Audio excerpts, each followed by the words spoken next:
టాలీవుడ్లో తెరకెక్కుతున్న చిత్రాల్లో మల్టీ స్టారర్ మూవీగా రూపొందుతున్న కుబేరా ఇప్పటికే ప్రేక్షకుల్లో సాలిడ్ అంచనాలు క్రియేట్ చేసింది. ఈ సినిమాను దర్శకుడు శేఖర్ కమోలా డైరెక్ట్ చేస్తుండడంతో ఆడియన్స్ ఈ సినిమా కోసం ఎంతో ఆసక్తిగా చూస్తున్నారు.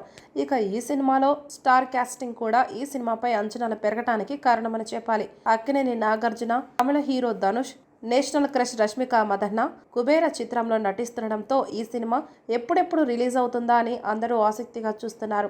కాగా ఈ సినిమా నుంచి రిలీజ్ అయిన పోస్టర్స్, వీడియోస్ గ్లింప్స్ ఈ మూవీపై పాజిటివ్ వైబ్స్ క్రియేట్ చేశాయి. అయితే ఇప్పుడు ఈ సినిమాకు సంబంధించి ఓ ఇంట్రెస్టింగ్ వార్త సోషల్ మీడియాలో చక్కర్లు కొడుతుంది. కుబేర చిత్రంతో ధనుష్ ఓ వైవిధ్యమైన పాత్రలో నటిస్తుండని, అతడి పాత్ర ఈ సినిమాకే హైలైట్ గా నిలవనుందని చిత్ర వర్గాలు చెబుతున్నాయి. కాగా ఈ సినిమా కోసం ధనుష్ యాక్టర్తో పాటు సింగర్ అవతారం కూడా ఎత్తాడంట. ఈ చిత్రంలో ధనుష్ పాత్ర ఇంట్రో సాంగ్ను ఆయన స్వయంగా పాడినట్లుగా తెలుస్తుంది. దేవిశ్రీ ప్రసాద్ కంపోజ్ చేసిన ఈ పాటకు భాస్కర్ భట్ల సాహిత్యం అందించాడని, ఈ పాటను చెన్నైలోని ఓ స్టూడియోలో రికార్డు కూడా చేసినట్లు తెలుస్తుంది. మల్టీ టాలెంటెడ్ యాక్టర్ ధనుష్ నుంచి రాబోతున్న ఈ సాంగ్కి ఎలాంటి సెన్సేషనల్ రెస్పాన్స్ వస్తుందో చూడాలి.